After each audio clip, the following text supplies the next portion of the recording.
Welcome to my channel friends. आज के topic बहुत ही इम्पोर्टेंट टॉपिक है, क्योंकि जिस टॉपिक में मैं बात करने जा रहा हूँ उस टॉपिक पे बहुत ही कम लोग बात करते हैं और बहुत ही कम वीडियो आपको यूट्यूब पे मिलेगा। जब हमें कंपनी से जॉब ऑफर मिल जाती है उसके बाद का जो प्रोसेस होता है, उसके बाद के प्रोसेस के बारे में कोई भी बात नहीं करते हैं, सीधा VFS में कौन सा डॉक्यूमेंट्स चाहिए उसके बारे में बात करते हैं। लेकिन आज के वीडियो में मैं ऑफर लेटर मिलने के बाद में जो डॉक्यूमेंट्स रिक्वायर्ड होता है उसके बारे में मैं आज बात करूंगा। ऑफर लेटर आपको मिल गया। ऑफर लेटर मिलने के बाद में कंपनी आपको ऑफर लेटर भेजती है और बोलती है वहां पे साइन करके उसको रिटर्न फॉरवर्ड करने के लिए। उसमें जॉब का पूरा डिस्क्रिप्शन रहता है और appendix A and appendix B रहता है। उसमें जो भी आपका प्रोफाइल होगा उसे उसका जो वर्क डिस्क्रिप्शन होता है उसमें पूरा मेंशन किया हुआ रहता है। तो उन सारे पेजों पे साइन करके आपको कंपनी को बैक फॉरवर्ड करना पड़ता है। उसके बाद जो डॉक्यूमेंट्स का रिक्वायर्ड होता है उसमें एक तो आता है पासपोर्ट का फुल पेज का फोटोकॉपी। कंपनी जो है जैसे ही आप ऑफर लेटर एक्सेप्ट करोगे उसके बाद बोलेगी कि ऑल पासपोर्ट का जो ऑल पेज है उसका फोटोकॉपी उसको कंपनी को फॉरवर्ड करना है, यानी कि स्कैन करके उसका जो 36 पेज है उसको स्कैन करके आपको कंपनी को सेंड करना होगा। और उसके बाद में जो एक दूसरा फॉर्म आता है उसके बारे में बहुत कम ही लोग बात करते हैं, जिस फॉर्म का नाम है फॉर्म C5।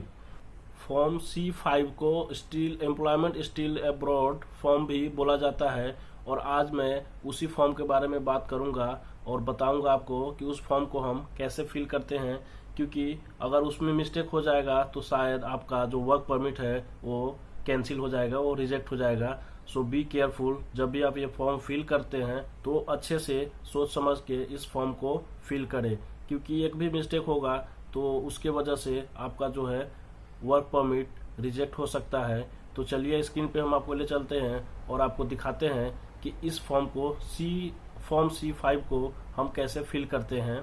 तो चलिए स्क्रीन पे हम आपको ले चलते हैं और आपको दिखाते हैं फॉर्म C5 को हम कैसे फिल करते हैं। जैसा कि आप स्क्रीन पे देख सकते हैं ये हमारा फॉर्म C5 है। इसको हम एम्प्लॉयमेंट स्टिल अब्रॉड फॉर्म भी बोलते हैं। यहाँ पे आप देख सकते हैं, यहाँ पे ये ब्लैंक पेज जो है इसको हमें फिल करना है। ये जितने भी सारे चीज़ दिया हुआ है इसको फिल करना है। लेकिन बहुत सारे व्यूवर्स ऐसे भी होंगे जिनको पता नहीं होगा कैसे इसको फिल करना है। पता तो होता है लेकिन बहुत ऐसे यहाँ पे पॉइंट है जहाँ पे आदमी कंफ्यूज हो जाता है कि इसको कैसे फिल करना है। तो चलिए हम आपको दिखाते हैं, बताते हैं कि हम इसे कैसे फिल करें। तो जो सबसे फर्स्ट में आप देख सकते हैं लेफ्ट कॉर्नर में आइडेंटिटी डॉक्यूमेंट्स नंबर, जो कि अभी हमारे पास नहीं है क्योंकि अभी हम माल्टा में नहीं गए हैं, इसलिए ये जो हमारा कॉलम है उसको ब्लैंक ही छोड़ देंगे। फिर सेकंड पे सरनेम मतलब आपका जो भी सरनेम है, जैसे सिंह हो गया, कुमार हो गया, हर कास्ट का हर रिलीजन का अलग अलग सरनेम होता है, टाइटल होता है, वो यहाँ पे डालना है। फिर उसके बाद में नेम है, नेम में आपका फुल नेम आएगा। जैसे टाइटल तो आप ऑलरेडी डाल दिया है सरनेम में, तो फुल नेम में अब जो भी नाम है मनोज कुमार, सपोज मनोज कुमार, तो उसमें नीचे में नेम में मनोज आएगा और सरनेम में कुमार आएगा। और दूसरा है थर्ड नंबर पे है current nationality. Current nationality means अगर आप इंडिया, पाकिस्तान, बांग्लादेश अगर कहीं कोई भी कंट्री से है तो वो हमारा करेंट नेशनैलिटी अभी तक वही है। फोर्थ नंबर पे है current nationality. Current nationality means हम जहाँ भी जिस कंट्री के भी है वो कंट्री का नाम आएगा। जैसे इंडिया, बांग्लादेश, पाकिस्तान, श्रीलंका, नेपाल, जिस भी कंट्री से अगर हम आते हैं, हम बिलोंग करते हैं, उस कंट्री का नाम आएगा। अगर आपके पास दूसरे कंट्री का, क्योंकि नेशनैलिटी जो है नेशनैलिटी एक ही होता है, तो यहाँ पे जो हमारा जो कंट्री है उस कंट्री का हम नाम डालेंगे जिस कंट्री से हम बिलोंग करते हैं। नेशनैलिटी एट बर्थ, आपका कौन से कंट्री में जन्म हुआ है उस कंट्री का नाम डालना है। ऑब्वियसली सी बात है, अगर मैं इंडिया का हूँ तो मेरा जन्म भी इंडिया में ही हुआ होगा, तो यहाँ पे इंडिया डाला जाएगा। आप पाकिस्तान के हैं, बांग्लादेश का है, नेपाल का है, किधर का भी है, जिस कंट्री से हैं आप उसी कंट्री का यहाँ पे भी नाम आएगा, नेशनैलिटी एट बर्थ। उसके बाद में कंट्री ऑफ बर्थ, ये भी सेम आएगा, उसमें भी इंडिया, आप इंडिया का है तो इंडिया, पाकिस्तान का है तो पाकिस्तान का, जिस कंट्री का है उस कंट्री का नाम आएगा। प्लेस ऑफ बर्थ, जहाँ पे आपका जन्म हुआ है, आपके गांव में ही जन्म हुआ होगा तो आपके गांव का नाम डालना है, जो कि आधार कार्ड पे भी मेंशन किया हुआ रहता है। नहीं तो आप अपने सिटी का, जो सिटी है वहाँ सिटी का भी नाम डाल सकते हैं। उसके बाद में है मैरिटल स्टेटस, आप सिंगल है तो सिंगल, मैरिड है तो मैरिड, जिस पे जो भी है आप उस पर आप यहाँ पे टिक करना है, मार्क करना है। उसके बाद में सेक्स, आप मेल है तो मेल, फीमेल है तो फीमेल, यहाँ पे टिक करना है। फिर उसके बाद में राइट साइड में आप देख सकते हैं डेट ऑफ बर्थ, आपका जो भी डेट ऑफ बर्थ है वो यहाँ पे मेंशन करना है।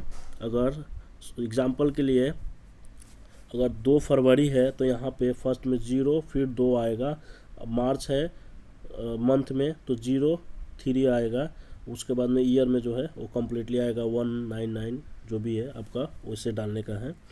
फिर उसके बाद में है ट्रैवल डॉक्यूमेंट्स टाइप, तो ट्रैवल डॉक्यूमेंट टाइप में पासपोर्ट सबसे अच्छा होगा अगर पासपोर्ट टिक करेंगे तो, क्योंकि हर आदमी के पास पासपोर्ट होता है, बिना पासपोर्ट के तो हम कहीं जा नहीं सकते हैं, तो पासपोर्ट पे हम यहाँ पे टिक कर देंगे। अगर दूसरा कुछ अदर में है तो यहाँ पे स्पेसिफाई करना है, तो उसको हम ऐसे ही छोड़ देंगे। फिर उसके बाद में है ट्रैवल डॉक्यूमेंट नंबर, तो यहाँ पे ट्रैवल डॉक्यूमेंट टाइप हम पासपोर्ट क्लिक किए हैं तो यहाँ पे ट्रैवल डॉक्यूमेंट्स नंबर पे हम अपना जो पासपोर्ट नंबर है वो यहाँ पे राइट करेंगे, यहाँ पे लिखेंगे।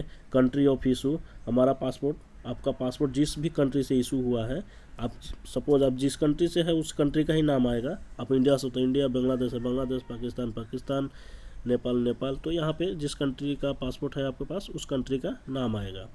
फिर डेट ऑफ इशू, जो पासपोर्ट कौन से डेट में इशू हुआ है वो यहाँ पे मेंशन करना है, वो पासपोर्ट में लिखा हुआ रहता है ऑलरेडी कौन से डेट में आपका इशू हुआ है। फिर उसके बाद में वैलिड अनटिल, इसका मतलब है जो आपका पासपोर्ट है वो कब एक्सपायर होने वाला है वो भी यहाँ पे मेंशन करना है। एक्सपायरी डेट पासपोर्ट पे रहता है तो वहाँ से आप देख करके यहाँ पे एक्सपायरी डेट डालना है आपको।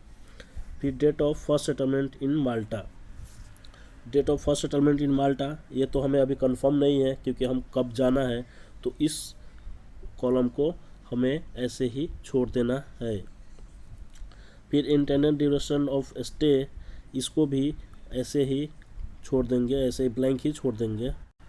फिर उसके बाद में राइट साइड में है इंटेंडेड ड्यूरेशन ऑफ स्टे, ये भी हमको अभी कंफर्म नहीं है कितना दिन रुकना है, तो इस कॉलम को भी हम ऐसे ही छोड़ देंगे। फिर उसके बाद में है country of residence period to settlement in Malta, इसका मतलब है आप अभी प्रेजेंट में किस कंट्री में हैं।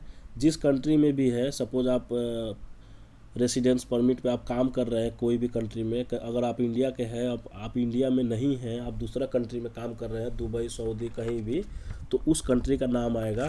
अगर आप इंडिया में ही हैं, इंडिया में ही काम कर रहे हैं, तो फिर इंडिया का नाम आएगा। फिर उसके बाद में आता है intended country of next settlement, तो हमारा जो नेक्स्ट सेटलमेंट है अभी हम माल्टा के लिए जाने वाले हैं, इसलिए यहाँ पे माल्टा हम लिखेंगे। उसके बाद में है एड्रेस इन माल्टा, ये जो कॉलम है post code, mobile, telephone, email जो भी है, इसको हम ऐसे ही ब्लैंक छोड़ देंगे क्योंकि माल्टा का अभी एड्रेस हमारे पास नहीं है, हमारे पास कुछ भी नहीं है, इसलिए इस कॉलम को फिल करने का भी ज़रूरत नहीं है। फिर यहाँ पे नीचे आप देख सकते हैं सिग्नेचर ऑफ एप्लीकेंट, यहाँ पे आपको अपना साइन करना होगा और जो डेट, जिस डेट को आप साइन कर रहे हैं वो डेट यहाँ पे लिखना होगा। ये देख सकते हैं राइट साइड में लिखा हुआ है डेट। उसके बाद में पार्ट 2 है एम्प्लॉयर डिटेल्स, ये कंपनी है, ये कंपनी वो खुद फिल कर लेगी, इसके उसको फिल करने का ज़रूरत नहीं है। पार्ट 4 है एम्प्लॉयमेंट डिटेल्स, ये भी है, ये भी कंपनी को ही फिल करना है, ये भी कंपनी फिल करेगी। पार्ट 4 है एम्प्लॉयमेंट डिटेल्स, इसको भी हम ऐसे ही छोड़ देंगे, ये भी जो है हमारा एम्प्लॉयर है वो इसको फिल कर देगा। फिर उसके बाद में पार्ट 5 है डिक्लेरेशन बाय द एम्प्लॉयर, ये भी जो है हमारा जो एम्प्लॉयर है इसको भी हमें फिल करने का ज़रूरत नहीं है। उसके बाद में still abroad single permit checklist, इस चेकलिस्ट है, इस चेकलिस्ट में आप देख सकते हैं ये सब कुछ लिखा हुआ है। CA form C5, A copy of applicant passport including blank page, it means जो 36 पेज का जो हमारा पासपोर्ट है कॉपी है वो पूरा चाहिए।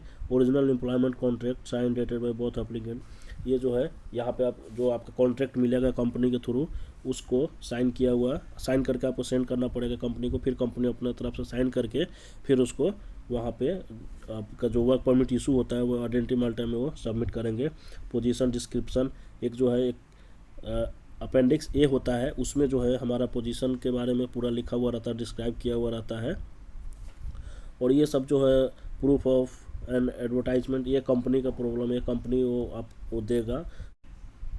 ये सब जो है job plus declaration of suitability, ये सब कंपनी का प्रॉब्लम है, कंपनी वो लोग खुद वो अरेंज करेगा, इसके बारे में हमें पढ़ने की कोई ज़रूरत नहीं है। यहाँ पे नोट टू एप्लीकेंट एम्प्लॉयज़, यहाँ पे बहुत सारा चीज़ लिखा हुआ है, आपको जैसे मिलेगा आप यहाँ पे पढ़ सकते हैं। टर्मिनेशन, ये सब यहाँ पे जो भी कंडीशन है वो यहाँ पे मेंशन किया हुआ है। प्राइवेसी यहाँ पे दिया हुआ है। उसके बाद में डिक्लेरेशन है, यहाँ पे देखिए, यहाँ पे जो ये डिक्लेरेशन में आया है, यहाँ पे आपको साइन करना है। लेफ़्ट साइड में देख सकते हैं, लेफ़्ट साइड में आपको साइन करना है, और राइट साइड में जो हमारा एम्प्लॉयर है वो साइन करेंगे। अब एम्प्लॉयर में कौन साइन करेंगे वो तो हमें जानने की कोई ज़रूरत नहीं है, वो लोग खुद करेंगे। तो ये देख सकते हैं, ये जो हमारा है C5 फॉर्म कैसे हम फिल करते हैं, आपको पता चल गया होगा। अगर इसके बाद भी अगर कोई डाउट है तो आप कमेंट करके पूछ सकते हैं। फ्रेंड्स, आपने देखा होगा कि फॉर्म C5 हम कैसे फिल करते हैं, उसमें वो कभी कभी कन्फ्यूजन भी हो जाती है, इसलिए इस फॉर्म को फिल करने से पहले अच्छे से सोच समझ के फिल करें। अगर कोई मिस्टेक हो गया है तो दूसरा फॉर्म लेकर के फिल करके सेंड करें एम्प्लॉयर को, क्योंकि अगर एक भी मिस्टेक होगा तो उस मिस्टेक की वजह से शायद आपका वर्क परमिट रिजेक्ट हो सकता है।